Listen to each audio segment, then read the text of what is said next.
Hey, what's going on? It's Coach Bronson here. I figured I'd just do a video because I didn't feel like typing all of this. Um, Basically, focusing on one macronutrient at the expense of the other is never a good way to go. All right. The goal of what we're trying to do here is improve metabolic function and health. So if we're focusing just on fat loss, that is a symptom. It's not a root cause. It's not where the problem comes from. What we need to be doing is looking at our macronutrients separately and independently of each other. How much fat you take in has nothing to do with how much protein you take in, and vice versa. Your body needs each of them based on what it needs. It's an individual amount that your body needs. If I need 150 grams of protein a day and I need 150 grams of fat a day, then that's just what my body needs. They have no relationship to each other. Okay. It's like if you go to the car, go to a mechanic and tell them you need 80% gas and 20% oil. He's going to look at you and be like, what are you talking about? You need this much gas, you need this much oil. They have ratios mean nothing. Think about the idea that if calories don't mean anything, we know calories in, calories out isn't a thing. And we try to base our nutrition on giving ourselves the fuel that we need, then why are we focusing on percentages of one versus the other? The whole concept of percentages of macros is designed to fit macros within a calorie number. So if calories don't work, why are we fitting macros into calories?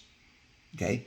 80-20, 50-60, or 50-50, ratios, percentages, whatever.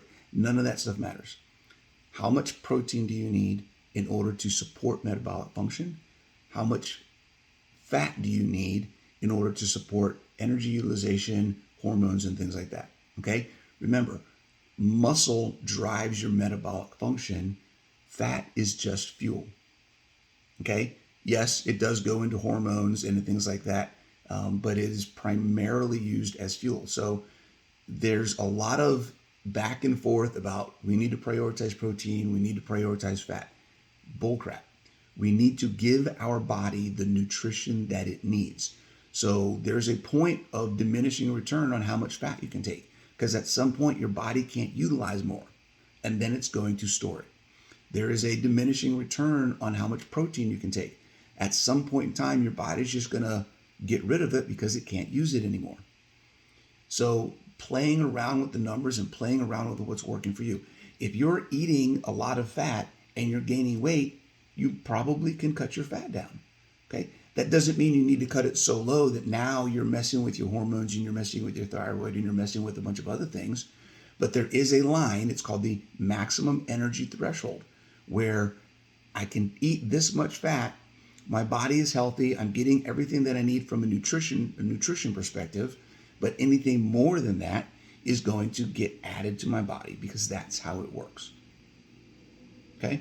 So finding what works for you specifically and how much fat and how much protein you need is what you should be doing, not sticking to any specific ratio or protocol, particularly one that's based on calories, which if it's a percentage, it's based on calories.